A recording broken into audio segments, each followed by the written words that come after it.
Povo de Deus abençoado, graça e paz, como vocês estão? Nós estamos aqui para mais um episódio do Reino de Amigos. Talvez você esteja aí preocupado, mas cadê o pastor Miguel? O pastor Miguel está tendo a família sendo acrescentada. Amém. São netos e mais netos. Pastor Miguel, meu irmão, é a bênção de Deus. Então, por isso que ele não está conosco aqui hoje. Hoje eu estou aqui cobrindo esse espaço do nosso amigo, do nosso irmão pastor Miguel.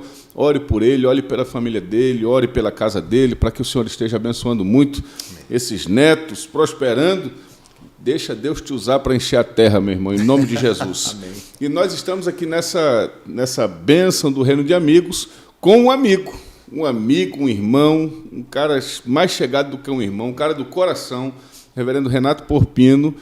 É uma bênção, reverendo Renato, ter você aqui no Reino de Amigos. Realmente isso aqui é um podcast que a gente faz para trazer pessoas que são relevantes, para que nossa igreja conheça um pouco mais sobre a história, quem é essa pessoa, qual é a relevância dessa pessoa, quais são os sonhos, as metas, onde é que essa pessoa entra em contato com a IP Manaus. Então, Renato, é muito bom ter você no Reino de Amigos aqui com a gente. Obrigado, irmão. Eu fico feliz porque estar no Reino de Amigos com você... Aí é casamento perfeito. É casamento perfeito entre a proposta e a realidade da nossa vida. Bênção. Cara. Quero abraçar a todos que estão conosco e, de uma forma muito particular, a Igreja Presbiteriana de Manaus. Eu faço menção ao seu pastor, reverendo Francisco, bem como o pastor Arieusto e todos os demais pastores da igreja, bem como ao conselho. Louvo a Deus pelo privilégio de compartilhar esse tempo com vocês. Reino de Amigos é assim, nós queremos saber quem é o nosso convidado.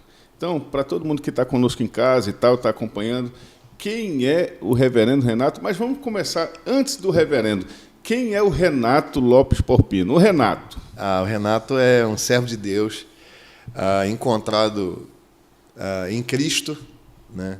E encontrado pelo próprio Senhor. Eu sou nascido em lar cristão. Eu sou quarta geração de presbiteriano, irmão. Quarta geração, eu sou presbiteriano raiz. Esse tem pedigree mesmo.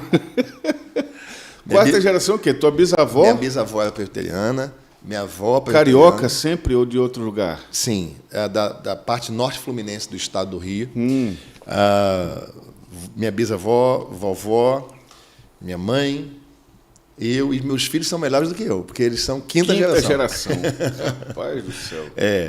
Então, desde que eu me entendo por gente, eu me entendo como servo de Deus, encontrando nos meus pais o testemunho de servos de Deus, leitura bíblica, oração em casa, culto doméstico, enfim.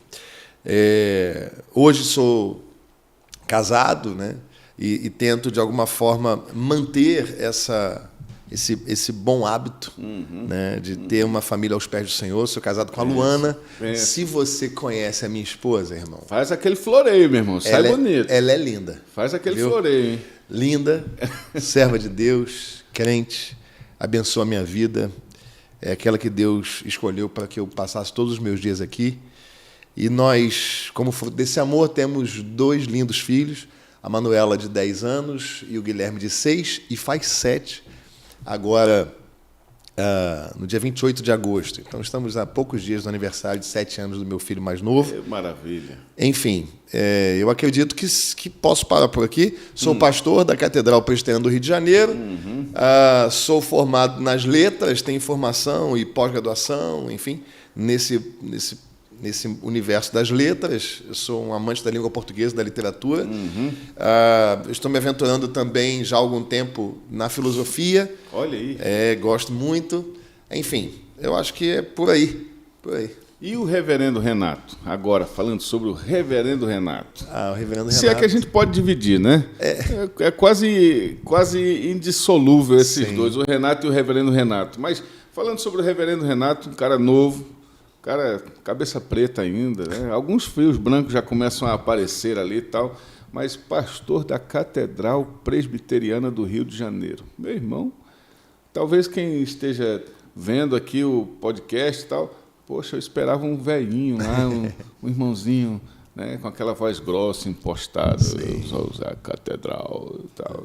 Quando veio aqui, mas é esse irmão mesmo, é o pastor da Catedral? E aí, Renato, como é que fica essa questão? Irmão. Pastor da Catedral Presbiteriana, da mãe do presbiterianismo do Brasil. Eu louvo a Deus por isso. E quero publicamente, Arielson, e você sabe da realidade do meu coração, declarar que eu só estou nesse lugar em que estou porque o Senhor me colocou lá. Né? É isso aí. Eu não criei nenhum tipo de expectativa, de sonho, de projeto, de articulação, nada. O Senhor me quis lá. Uhum. E como sendo Ele o Senhor da obra, eu me sinto responsabilizado. Uhum. Né? É um misto de responsabilidade com incapacidade. Uhum. E eu quero crer que esses sentimentos devam me acompanhar até o meu último dia de ministério. Uhum. No dia que eu me achar capaz, é o início do fim. É porque você, como pastor da catedral, você tem uma responsabilidade pastoral, sim, mas você também tem uma responsabilidade representativa. Sem dúvida. É um peso diferente isso aí, não é não? Sem dúvida, sem dúvida. Agora, é importante que os irmãos entendam como eu cheguei à catedral, né? Uhum. Porque algumas pessoas já me perguntaram, né? Paraquedão e... Como é que foi isso? Como é que você chegou lá? Eu estive a convite da Confederação Nacional do Trabalho de Adolescentes em 2012 para pregar para os adolescentes no Dia Nacional dos Adolescentes. Essa programação é uma programação muito comum em todas as regiões do país. E em 2012 foi no Rio, e esse dia e esse lugar mudaram 5 vezes. Até que na última vez foi a catedral. O pessoal da Confederação me ligou e falou: pastor, não vai mudar mais, vai ser na catedral, dia tal, enfim. E aí fui lá, Você não tinha pensamento nenhum, nada, nunca... Zero. Estava feliz onde estava, eu era pastor da Igreja Presbiteriana 25 de agosto. Uhum. E depois eu faço um capítulo sobre esse meu início. Uhum. Estava feliz na minha igreja, plenamente realizado, e fui pregar no DNA, em 2012. E foi um tempo muito abençoado, assim, para mim e, obviamente, para os adolescentes que lá estavam. 4 anos depois, sem que eu tivesse contato nenhum com a catedral, com ninguém, de 2012 a 2016, os jovens da catedral perguntaram à missionária Leninha Maia, porque os nossos jovens têm culto toda sexta. Então, com isso, aqueles pastores com tons mais joviais vão muito rápido, porque toda sexta. Né? E, num dado momento, eles ficaram meio apertados com isso, com o preletor. Aí eles perguntaram para a missionária Leninha assim: missionária, você conhece um pastor que possa vir pregar aqui e tal? E sem que nós nos conhecêssemos, sem que fôssemos amigos, hoje até somos, mas à época não. Ela falou assim: olha, há uns 4, 5 anos atrás, teve um pastor aqui que pregou no DNA. E foi uma bênção. E ele é do Rio. Qual o nome dele? Não lembro. Foi procurar nos arquivos, achou meu nome, me adicionou nas redes sociais. E, pastor, olha, eu indiquei o seu nome para pregar num culto de jovens, só aceita? Aceito. Enfim, fui pregar lá para os jovens. E o casamento com a catedral começou por meio dos jovens. Eu fui pregar para os jovens, e os jovens falaram: pastor, o senhor precisa voltar semana que vem. Eu falei: calma aí, rapaz, semana que vem. Tem um rodízio? Sou eu, a partir de agora. E aí, na semana seguinte eu não fui, mas 15 dias depois eu fui de novo, e quando eu fui nessa segunda vez, já estavam lá as lideranças da adolescência, e eu saí dali já com convite para ser o preletor do acampamento de inverno da UPA. E aí fui pregando. Quando eu voltei do acampamento, e prega, até que o pastor de então me sondou: pastor, o que você está fazendo com os meus jovens aqui? Eu falei: rapaz, não estou fazendo nada, só estou pregando. Estou aqui. Então vem aqui, eu sou vindo de um outro estado e estou pensando em um pastor de jovens. Então, fui ser pastor dos jovens e dos adolescentes em 2017. E naquele ano, em 2017, o tempo deste pastor que me convidou para estar lá foi cessado, e o conselho resolveu que deveria procurar um novo pastor efetivo. E o conselho então me convidou para que eu compusesse a equipe interna da catedral, enquanto eles achavam o pastor efetivo. Então, eles tentaram, nosso conselho orou, buscou o Senhor e tentou alguns nomes, e num primeiro momento isso não foi à frente. Aí zerou-se o processo, o conselho se coloca em oração mais um tempo, e nesse período a igreja começou a colocar, não, vocês estão procurando fora. E a gente já está com ele aqui dentro. E o nosso pastor está aqui dentro. O nosso pastor é esse menino. Inclusive, a metáfora lá nos corredores da igreja é assim, vocês estão procurando os filhos mais velhos de Jessé. Olha aí, e o que nós queremos é aquele que está lá cuidando das ovelhas. E o Senhor ministrou assim ao coração da nossa liderança e eu fui convidado para ser um dos 5 que estavam sendo avaliados pelo conselho. E depois de um tempo de avaliação, o conselho atendeu a voz do Senhor, que o orientou a que eu fosse o candidato único. E eu fui eleito dia 17 de abril de 2019, tomei posse dia 5 de maio de 2019, e foi um ano, assim, um restante de ano abençoadíssimo, e crescimento exponencial, e o planejamento para todo 2020 já na ponta dos cascos. No gás, aquela coisa. Só que dia 15 de março de 2020... Vem a pandemia. No meu primeiro mandato, irmão. Eu falei, Senhor, mas não podia ser no segundo.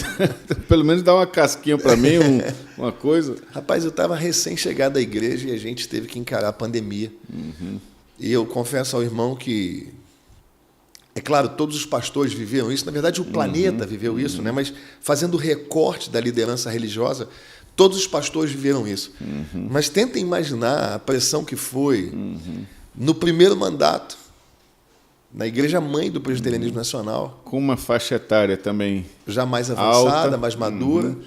E aí você tem que transformar a igreja presencial, típica e historicamente presencial, até pela arquitetura da nossa igreja. Então, nós valorizamos o estar na nossa igreja de fato. Para a questão online. Online. Irmão, e aí gabinete online, e aí... Muita dúvida também sobre... É a mesma coisa? É válido online, não é online? O culto online funciona, irmão, não funciona? Toda essa crise.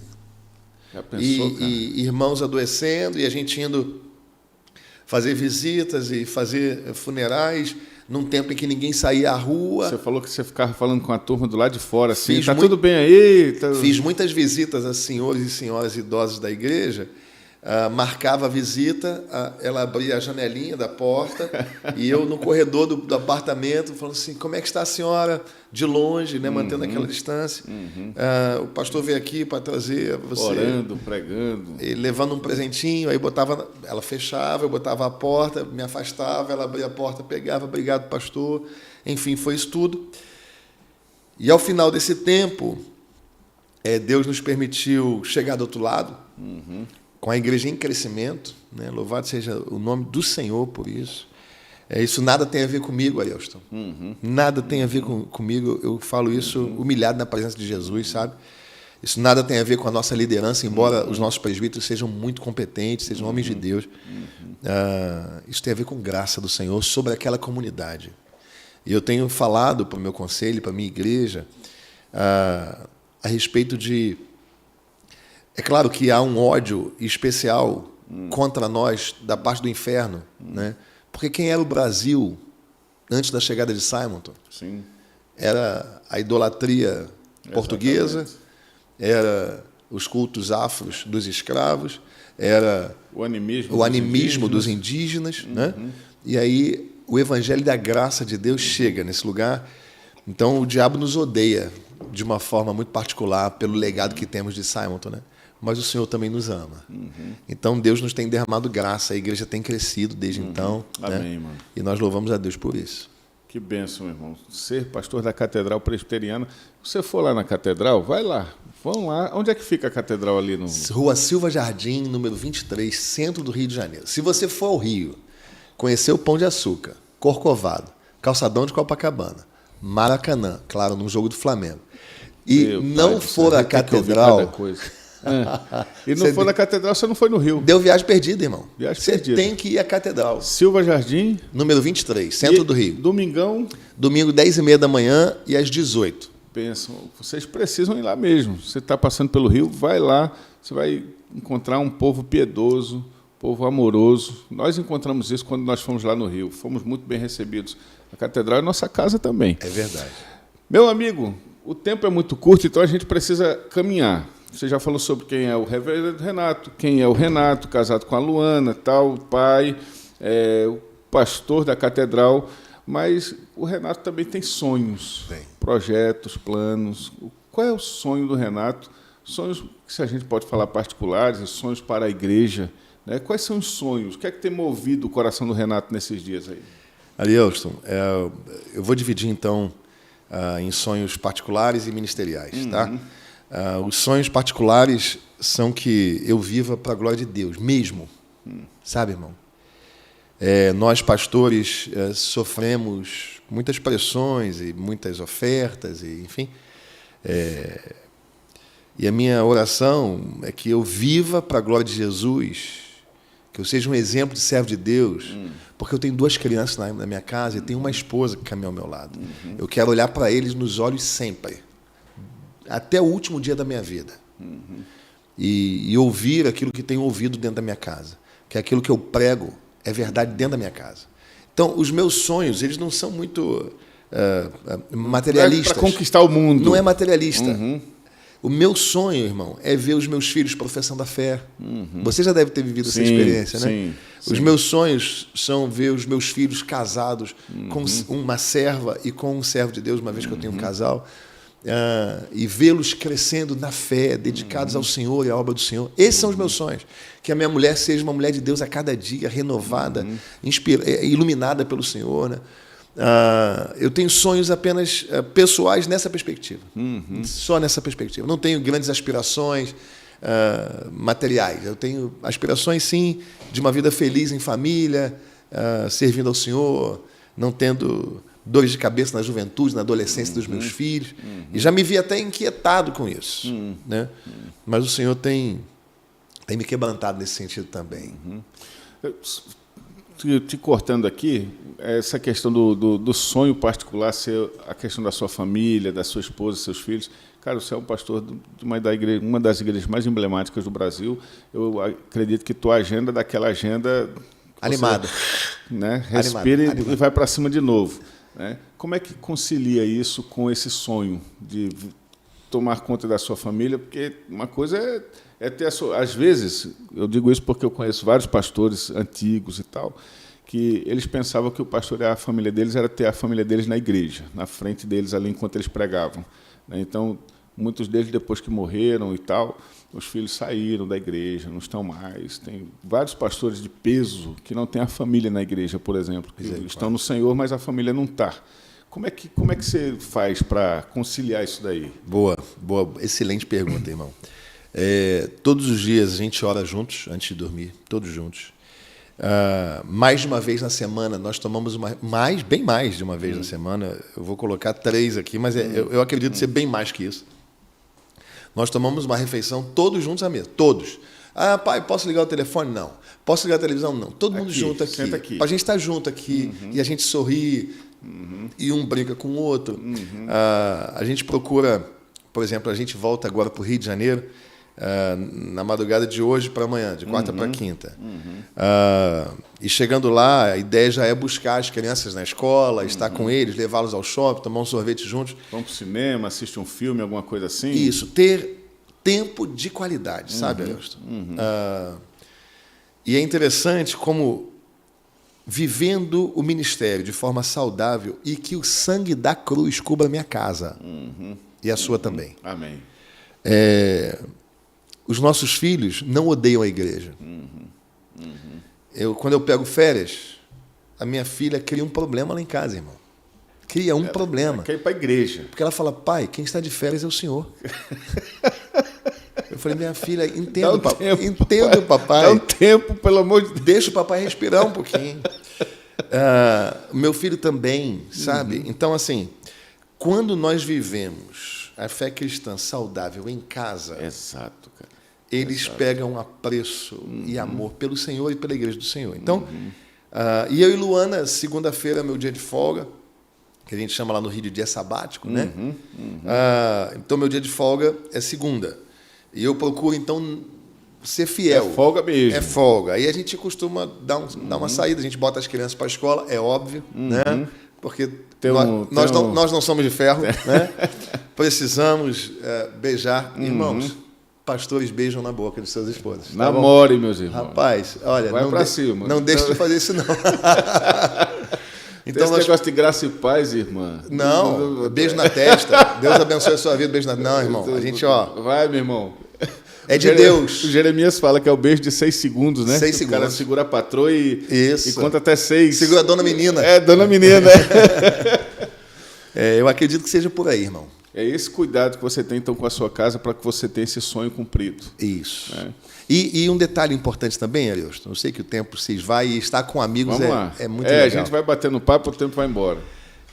É fazer com que a igreja não seja pauta na sua casa diante dos seus filhos. Sabe? Boa. Porque Vocês não conversam só sobre igreja dentro da casa de vocês? Não, de jeito nenhum. Eu faço questão de não ter esse tipo de conversa, especialmente se me acontece alguma coisa que me aborrece. Eu sou chamado para o ministério pastoral. A minha esposa não é pastora. Os meus filhos não são pastorizinhos. Então, quem tem... contigo. É comigo.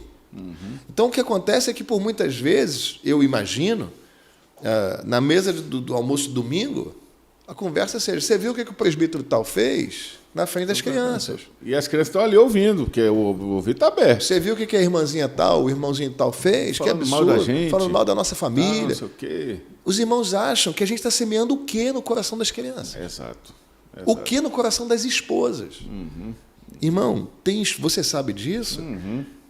Tem gente muito adoecida aí, irmão. Sim. Mesmo. Sim. Por causa desse tipo de coisa. Sim. Então a gente procura. Quando é alguma coisa que é extremamente necessário que seja conversado, é conversado entre mim e Luana na ausência das crianças. Fecha a porta, vai para o quarto, tranca e fala baixinho. E fora isso... Quando sai, sorriso no lábio e a igreja vamos pra cima. Só elogios. Só elogios. Só para você ter uma noção, compartilhando com você uma experiência que me fez chorar, cara. Assim, você já percebeu que eu choro... Facinho. Fácil. O pessoal lá da Igreja do Rio sabe disso. Mas é porque essas coisas em Deus me emocionam, sabe? Eu tive um primeiro mandato de 3 anos, fui reeleito para um mandato de 5, e no dia da eleição, eu falei, amor, eu vou levar você para que você vote. Claro, é um voto a mais para mim. Vamos junto. Vai votar. Brincadeiras à parte, eu levei Luana para votar no domingo à tarde. E aí a Manu e o Guilherme estavam atrás, a Manu um pouquinho mais nova do que, obviamente. Desculpe. E aí a Manu falou assim, papai, por que a gente está indo para a igreja tão cedo? Assim? Eu falei, não, filha, é porque o papai está num processo de eleição, o tempo de pastorado do papai acabou, e a gente precisa ver se o papai fica ou não fica. Ela falou, como assim, fica ou não fica? Eu falei, filha, porque o papai foi eleito por 3 anos. Ela falou assim, não, papai, eu amo muito a minha igreja. Eu gostaria muito que o senhor ficasse aqui. Porque se o senhor não ganhar a eleição, como é que a gente faz? Eu falei, filha, a gente vai para uma outra igreja e o mesmo Deus vai ser exaltado, adorado. Ela falou assim, eu sei, papai, mas eu amo a minha igreja. Eu falei, então, filha, então peça ao Senhor. E aí, beleza, falei isso, fomos lá, a Luana desceu, votou, entramos no carro para ir embora, porque no domingo da eleição eu não vou à igreja. Né? E aí é uma questão de ética, uma questão de... Saindo da igreja, a Manu falou assim, papai, só um instantinho, eu já estava na rampa descendo, volta um pouquinho. Aí eu, tá bom, minha filha, dei a ré, voltei. Ela falou assim, é que eu esqueci de orar, vamos orar? Aí eu falei, vamos, filha. Eu falei, ela botou a mãozinha, eu olhando para frente com a mãe, ela e o irmão atrás, os dois com a mãozinha assim, e ela falou assim, papai do céu,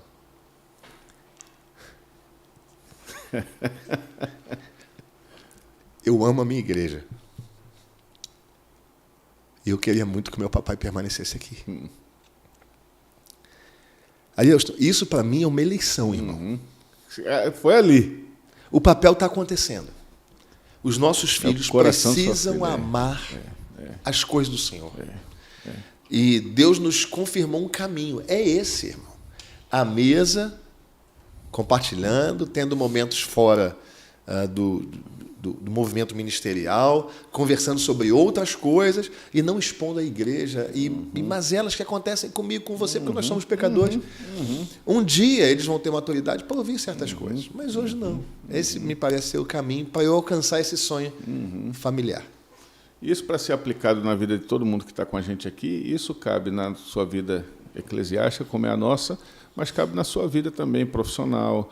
O cara que só reclama da vida, só reclama do trabalho, só reclama do patrão, só reclama. O que é que ele está plantando dentro de casa com isso daí, né? Então, fica a dica aí. Mas, pastor, estamos aí andando, o tempo não para, como já disse o profeta. E os sonhos ministeriais? Os sonhos ministeriais, Deus tem conduzido o nosso coração. Assim como qualquer igreja relevante, histórica ou pujante, nós acabamos tendo muitas atividades. São diversas sociedades internas, uma agenda muito intensa. E o Senhor tem ministrado ao meu coração que tudo isso é importante, é relevante, edifica, gera comunhão. Perfeito. Mas Deus me tem feito olhar para uma volta ao essencial.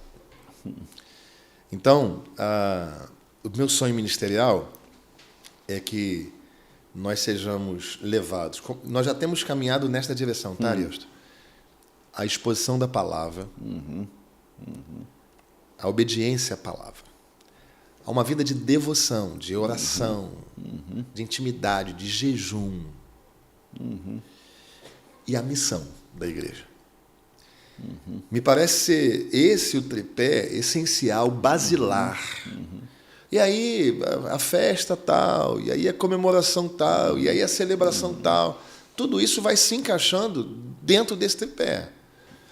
Então, assim, o meu sonho ministerial é que, de fato, o Deus que começou essa obra, ele conclua, que é a de um avivamento em nossa igreja. E quando a gente fala avivamento, nós que somos presbiterianos, reformados, o pessoal, avivamento. Para que isso? Eu não estou falando de liturgia, irmão. Se engana. Basta ler a palavra. Avivamento não tem a ver com liturgia. Avivamento não tem a ver com a quantidade de glória a Deus que se ouve num culto. Exatamente. Avivamento pode ser um culto tradicional, de uma liturgia histórica, ou mesmo de uma liturgia mais contemporânea. E tudo isso aqui, nenhuma coisa nem outra, é expressão de avivamento. Avivamento é certeza de que nós somos pecadores, senso de arrependimento, confissão de pecado e vida com Deus. Foi assim durante todo o período da história, né? Jonathan Edwards, enfim, Evan Roberts lá no País de Gales, enfim, os moráveis, enfim, se você parar para pensar, se Deus for trazendo ao seu coração e à sua memória, como se deu o avivamento na história da igreja. Jonathan Edwards, irmãos, olha, Whitefield, o pessoal lá do Clube Santo da Inglaterra, Clube Santo, lá dos irmãos Wesley, dos Wesley. Meu irmão, é senso de pecado, confissão de pecado, arrependimento e vida com Deus. Então, assim, a minha oração é que isto chegue à nossa igreja. E eu percebo, discerno, que Deus já nos tem abençoado dessa forma, sabe? Então, assim, o meu sonho ministerial é que a igreja compreenda plenamente palavra, oração e missão, e este conjunto gere no coração de cada crente, desde o pastor efetivo da igreja até o bebezinho mais jovem, né? Um senso de que nós precisamos desse avivamento santo do Senhor. Uma pergunta aqui, mano. Veio aqui ao coração aqui o seguinte: a catedral tem o seu papel, né? Esse seu sonho ministerial tal, legal. Esse é o caminho. Sou um pastor recém-ordenado, interior do estado da Bahia. Voltar à essência, para ver qual é o modelo presbiteriano que eu devo implantar na igreja que eu estou implantando lá em Caculé, que é uma cidadezinha da Bahia, lá no sertãozão. Lá em Caculé eu tenho... Qual é o modelo que eu vou implantar? Bom, o modelo, eu volto para a Escritura, para a igreja primitiva, né? Mas a igreja primitiva não é uma igreja que eu posso visitar. Sim. Eu não consigo visitar a igreja primitiva. Então, eu sou presbiteriano, qual é a igreja que eu vou visitar? Eu vou visitar a catedral. Sem dúvida. Então, eu chego lá, recém-ordenado, chego na catedral, tal, participo. o que é que você, como pastor da catedral, gostaria que eu aprendesse com vocês e levasse para o interior da Bahia? O que é de mais essencial diante da catedral, eu estou me colocando nesse lugar, do isso. jovem pastor recém-ordenado, que vem do sertão, para aprender na catedral. A primeira lição que eu quero ensinar para esse pastor... Eu acho que isso faz parte também do teu projeto de sonho para a catedral, Sim. né? De meta, de avivamento, de tal. Você entendeu? Que eu acredito que deve haver esse almejo, pelo menos eu mesmo reconheço que eu tinha isso. Sim. Assim, eu quero ir na catedral para ver como é que funciona. Sim. O que é que eu posso aprender lá para... Entendeu? Então... assim, eu dividiria essa lição em pelo menos 3 capítulos. O primeiro capítulo é que estética e intimidade não são a mesma coisa, né? Não adianta nós pensarmos um culto esteticamente perfeito se isso é desprovido de um coração que acompanha isso diante do Senhor, né? Então, se ele vem de um interior, fala, pastor, como é que é Podia ser aqui? da Bahia, do Ceará, de qualquer lugar, só para desmistificar aqui a questão. Claro. Eu ia falar para ele assim, meu filho, se atenha à intimidade com Deus. Se ele chegar para você no final do... Pastor, onde é que o senhor compra as togas? Isso. Eu quero levar. Não, tudo bem, a gente dá o caminho para ele. Mas a primeira lição Meu filho, senta aí. é que ele se encante mais com a adoração do que com a estética da adoração. E me parece ser esse um problema. Né? Existem muitas pessoas que têm uma estética muito bonita e acaba o culto e o negócio fica meio longe disso. Né? Ao passo que, se ele fosse de fato um adorador, a vida dele de segunda a sábado seria coerente com a beleza do domingo. Né? Então a primeira lição seria essa. A intimidade com Deus precede a estética. A segunda lição é a capacidade de adaptação. Né? Não adianta você tentar replicar a catedral. A catedral é a catedral. E aí você pode absorver, aprender, como em qualquer outra comunidade. Eu estou passando uma semana aqui, Ailton, na Igreja Presbiteriana de Manaus, para aprender com você. Está vendo muita coisa. Com o pastor Francisco, para ver como é que vocês lidam com missões, como é que vocês tratam as questões dos ribeirinhos. A capacidade de adaptação.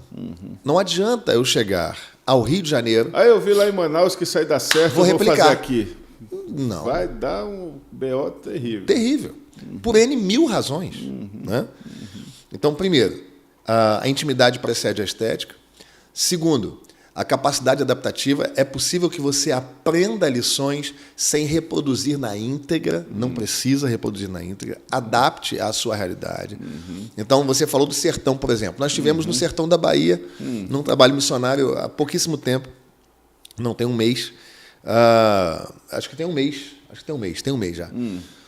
Ficamos uma semana lá. Irmão, de toga lá, o sujeito desmaia. É para torrar o cara, né? O sujeito não dá conta. Então, como é que o cara... Pô, não, mas tem que ter toga. Calma, irmão. Tem que ter toga. Você vai matar os seus pastores auxiliares, você vai morrer, né? Lá.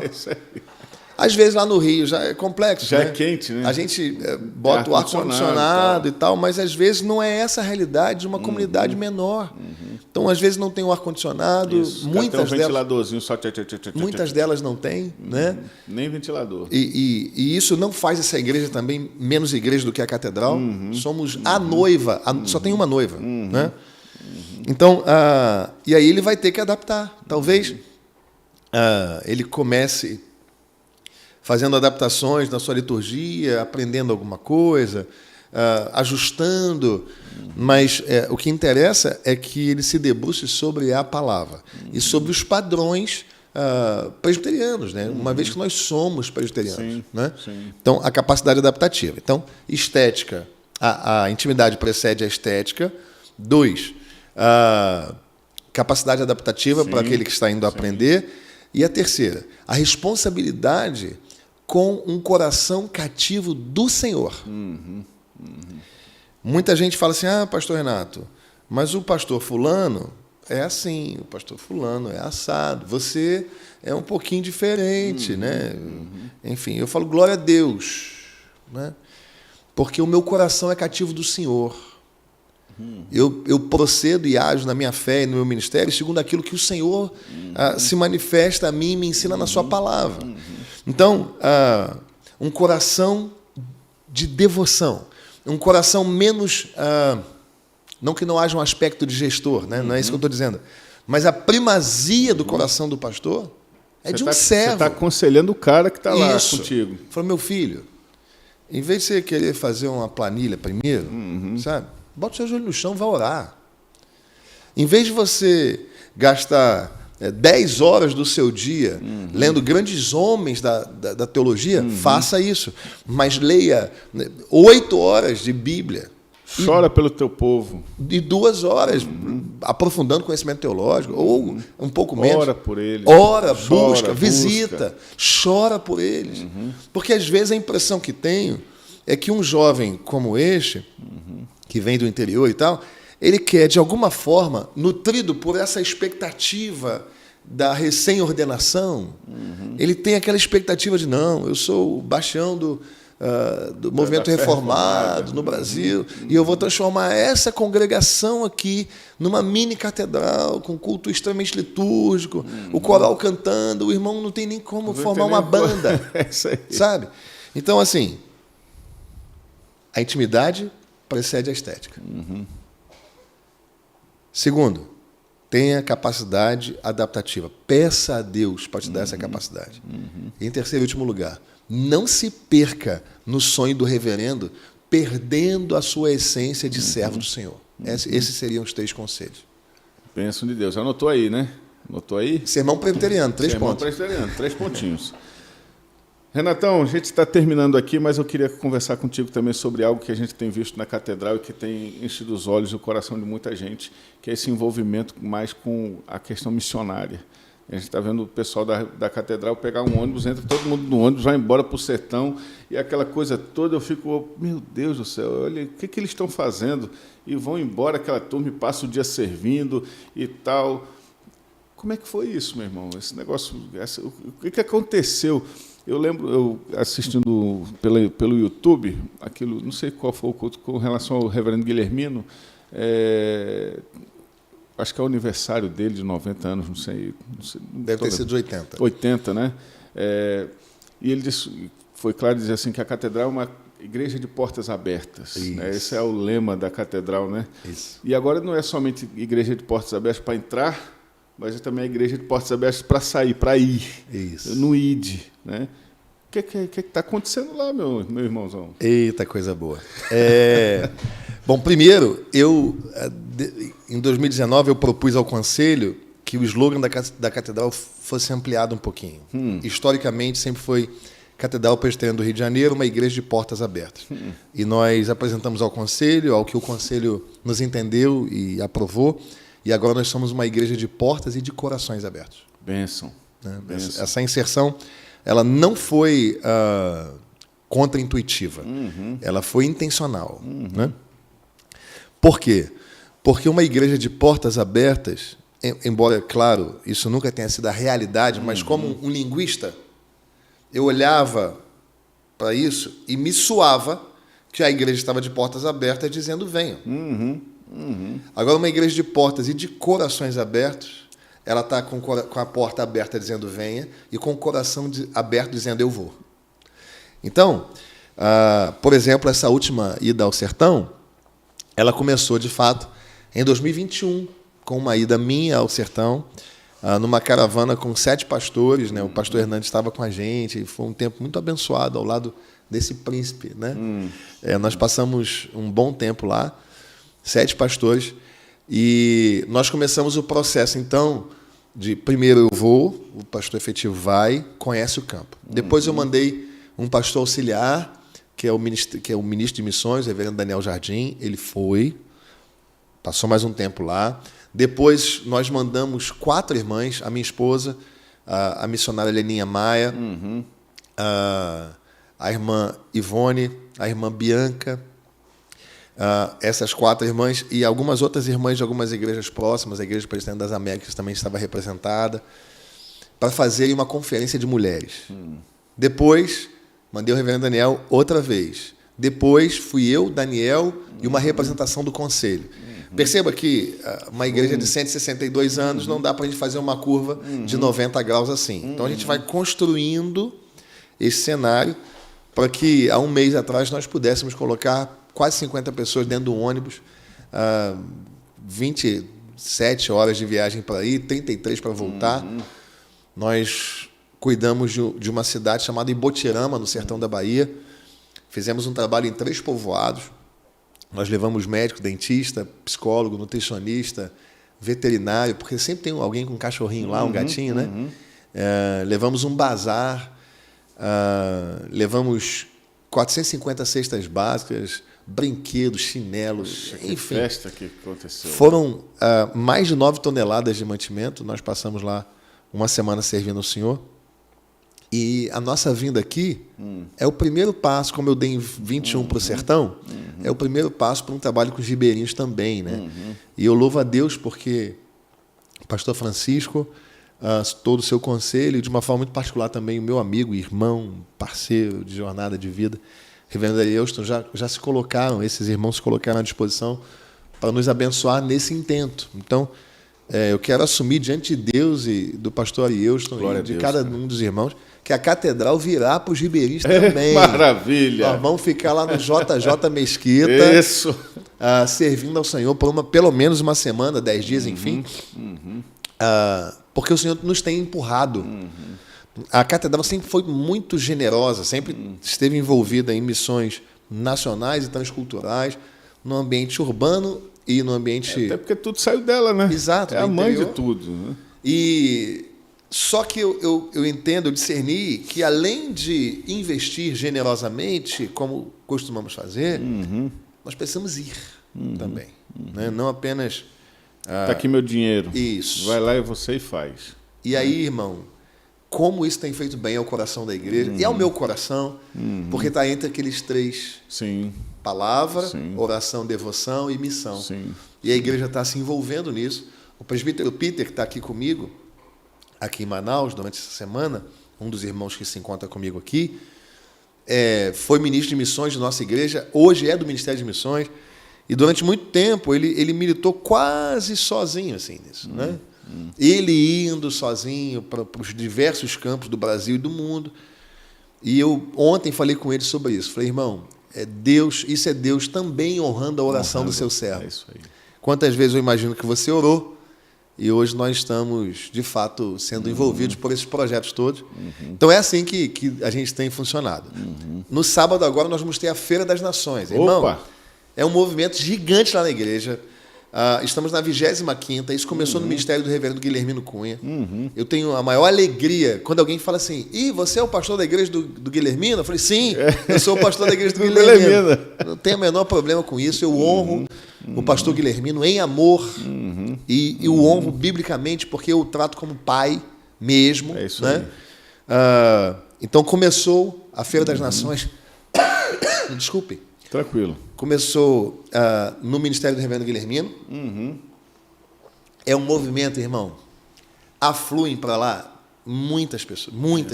Deus, passam o dia todo lá e tem entrevista com o missionário. O nosso missionário... Comida típica dos mais diversos países. A gente tem barraca da Alemanha, Portugal, Israel, enfim. E aí você quer comer alguma coisa da Alemanha, você vai lá na barraca da Alemanha. Tem um chucrute lá, um negócio, um joelho de porco. Tem. Que legal. Enfim, é um movimento muito lindo. E tudo aquilo que a gente arrecada na Feira das Nações é completamente envolvido. E participa a igreja toda ou é só o Ministério de Missões que faz tudo isso? Todas as sociedades internas têm uma barraca. Olha aí. O Encontro de Casais cuida do almoço. O almoço é um almoço português, feito por portugueses, irmão. Tá maravilha. É um bacalhau sensacional. Fantástico. Enfim, irmãos, e tudo o que eu costumo dizer que nós não compramos os quitutes. Nós investimos em missões. Então, a gente não paga o almoço, a gente investe em missões. Então, eu falo que a oferta inicial do almoço, a oferta inicial, tem um preço. Mas se você quiser comprar R$1.000... Dá 3... Eu quero comprar meu prato de bacalhau por R$1.000. Vou pagar R$1.000. Por favor, faça isso. Porque tudo, absolutamente tudo, 100%. Não tem nem dinheiro para custear a própria feira. A gente apoia, a igreja apoia, Tudo aquilo que está nas barracas é doação da própria membresia, da gente. E a gente comercializa e tudo que é oferido é para investimento em missões. Rapaz, maravilha. Isso é bênção de Deus. Amigo, a gente precisa terminar. Puxa, porque as meninas vêm aí, elas querem gravar também o podcast delas. Sim. E eu não vou arrumar confusão com a Yara, nem você com a Luana. Pelo amor de Deus, eu prefiro encarar qualquer coisa. Aliás, eu quero dizer... o presbitério, que venha o sino do Supremo. Aliás, eu quero dizer, Ariosto, que já que está na hora delas, me deu uma vontade de terminar. Deu uma vontade de acabar. Vamos acabar. Uma vontade surgiu assim no meu coração agora, para não ter esse problema. A gente parar logo. Começou até a cair as canetas aqui. Meu amigo, foi muito bom ter você aqui no Reino de Amigos. O reverendo Renato, gente, é isso aqui. Tá? É isso aqui, é isso aqui no púlpito dele, é isso aqui no gabinete dele, é isso daqui. Ele é esse cara, né? Um homem de Deus, um homem de coração quebrantado mesmo diante do Senhor. Você vai conversando com ele, daqui a pouco ele começa a chorar. Né? É isso daqui. Um homem, eu acredito que Deus levantou para essa época e que Deus está preparando para alguma coisa. Amém. Né? Que ele está pensando, que Deus está realmente arquitetando e já está dentro dos seus decretos, né, para um futuro abençoador na Igreja Presbiteriana no Brasil. Amém. E não somente para a IPB no Brasil, mas no mundo também. Né? Então, eu fico muito contente de ter essa amizade, de nutrir essa amizade, essa irmandade contigo. Obrigado. Né? É um presente de Deus, né? E foi realmente muito bom, muito edificante essa nossa conversa no Reino de Amigos, para conhecer um pouco mais do Renato e da Catedral. Obrigado, irmão. Mais uma vez, eu externo e eu louvo a Deus por aquilo que o Ailton testemunhou aqui. De fato, nós somos chamados pelo Espírito da verdade, né? Então, eu procuro ser aquilo que eu sou em todos os lugares. E dentro dessa perspectiva de alguém que ama a verdade porque serve ao Deus da verdade, eu tenho o Ailton como um irmão, um amigo pessoal, um amigo mais chegado, sabe? Um servo de Deus, um homem de Deus, que teve a capacidade de sair de Manaus para ir ao Rio de Janeiro cuidar de uma ovelha. Quando ele chegou com esse objetivo, eu falei, encontrei um dos meus. Encontrei um irmão de coração. Ele saiu de Manaus para o Rio de Janeiro para cuidar de uma ovelha. Então, louvo a Deus por esse servo de Deus, esse pastor segundo o coração de Deus, que o Senhor me apresentou. Deus é o Deus dos encontros, irmãos. É verdade. O reino de Deus é o reino de amigos. Reino de amigos. Deus abençoe a sua vida. Obrigado. Bênção de Deus. Gente, nós vamos ficando por aqui. Deus te abençoe. E você vai fazer parte, você vai ouvir, vai assistir esse Reino de Amigos. Compartilhe com o máximo de pessoas possível para que mais pessoas sejam abençoadas. Um grande abraço no seu coração. Fique com Deus. Deus abençoe.